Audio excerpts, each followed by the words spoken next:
I'm just going to say it. If dating feels like a chore, if it feels like a job interview with cocktails, or if you keep leaving dates feeling more depleted than delighted, something's gone sideways. Somewhere along the way, dating stopped being exciting and started feeling like jury duty. You're showing up because you feel like you have to, but nobody's really hoping to get picked. It's like everybody's out here trying to win The Bachelor, but without the helicopters or spray tans. Ugh. What we really need is just a, I don't know, good Tuesday night.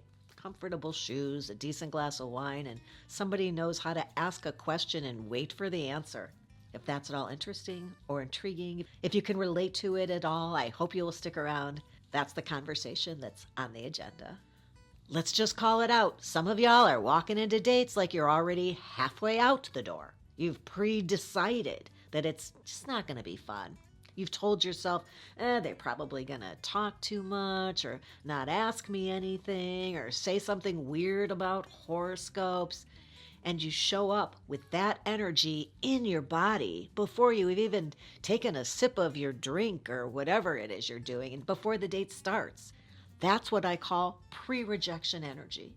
When you've already ghosted the date in your head, you're just there to confirm your low expectations. You think you're being realistic, but what you're actually doing is protecting yourself so hard you forget to be present. And here's the thing, people can feel it. You don't even have to say a word, they just sense it. So if you want to have more fun dating, you've got to stop treating every first date like a preemptive breakup. Bring a little curiosity. Bring your today self, not your tired of this crap self. Let me say this plainly. Dating should not feel like going to the DMV in heels. You shouldn't need a recovery nap afterwards, and yet somehow people have convinced themselves that dating has to be this gritty, exhausting, emotionally draining test of endurance, like you're earning your way into love through sheer caffeine and small talk. If you're not having fun, it's not you that's the problem, it's your approach. Fun isn't the reward you get after surviving enough mediocre salmon dinners. Fun is the filter. If it's not fun from the start, it's not a fit. And no, I'm not saying it's supposed to be perfect, but it should be playful. If the vibe on the date feels like a performance review, but with better lighting, no fluorescence, something's off. Because a real relationship does take effort eventually. Once you're in it, once you've decided, okay, I'm in this with you, weird little habits and all, every day I'm going to choose you. That's when the real choosing happens. But dating? Dating is just seeing if somebody makes you want to show up again. That's all. If you're already doing emotional labor, managing the vibe, steering the conversation, and trying to look interested while somebody tells you about their keto journey for the 5th time, that's not a relationship. That's unpaid work. This stage is supposed to feel light, like the first 10 minutes of a good dinner party, not like dragging your feet through airport security, hoping they don't confiscate your joy. You ever get on a date and suddenly become beige? Like you walked in as your full color self and then without realizing it, slowly switched to a safe mode? That's your first date persona, and it sneaks up on people who should know better. It's the version of you that smiles too much, agrees too fast, and somehow ends up talking about hiking even though your idea of a strenuous activity is standing up too quickly from a chair sample at Costco. It's like you're starring in your own HR-approved version of yourself, friendly, professional, and completely forgettable. And listen, I get it. You're trying to seem normal. But normal isn't the goal. You show up there and you got those jazz hands, right? Like just big performance. Here I am. Oh, jeez. What are we doing?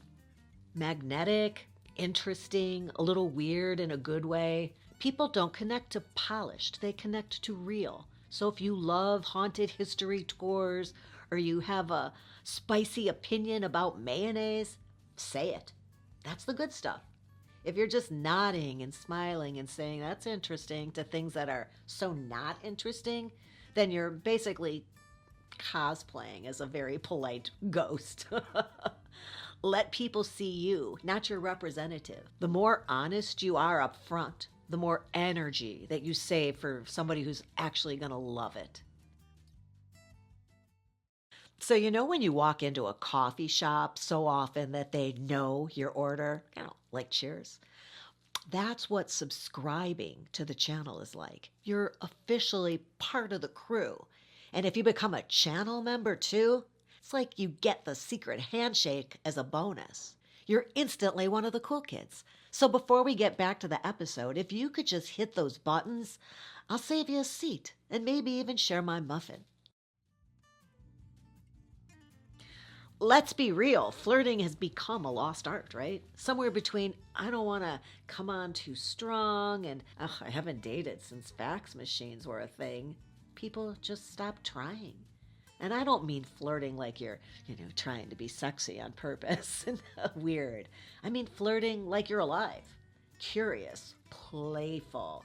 The kind of flirting that says, hey, I like this energy. Let's see where this goes. Making eye contact and giving them the good laugh, not the polite one. Wear the thing that makes you feel like yourself, but with a little sparkle, right? A little extra. And don't be afraid to compliment somebody's vibe or challenge them playfully, again, that word. And please, for the love of joy, stop treating every first date like a job interview. Question, answer. You're not here to qualify for somebody's retirement plan. You're here to see if your spark matches their spark, and maybe flirt a little while you're at it. Hence my reason for roasting coffee dates. And this one drives me up the wall. People over 50, they go on one little date and immediately start calculating the logistics of merging dental plans and deciding who gets which holiday with the grandkids or something. I don't know. Pump the brakes. Not every connection has to be a capital R for romantic. Sometimes a date is just a story or a great laugh or somebody who introduces you to somebody better. Have I told you that story? Or somebody who teaches you what you don't want. Hey, that's a win too. We need to normalize dating as an experience, not a contract negotiation. You're not selecting a tombstone font. You're ordering drinks. Chill out. The best dates are never the polished ones. They're the ones where you've got something stuck in your teeth and wine stains in the corners of your lips. You forgot their name for a whole 2 hours or accidentally overshared about that one Thanksgiving.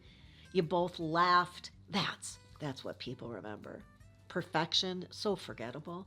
But presence is magnetic. If you can be a real human being, messy, honest, fully there, that's the energy that sticks. Let somebody meet you, not your highlight reel, not your perfectly rehearsed answers, just you, because that's more than enough. If dating has stopped being fun for you, then it's time to stop doing it the way you've been doing it. Take the pressure off, get back to curiosity, put joy back on the menu. You are not too old, you're not too late, you're not too anything.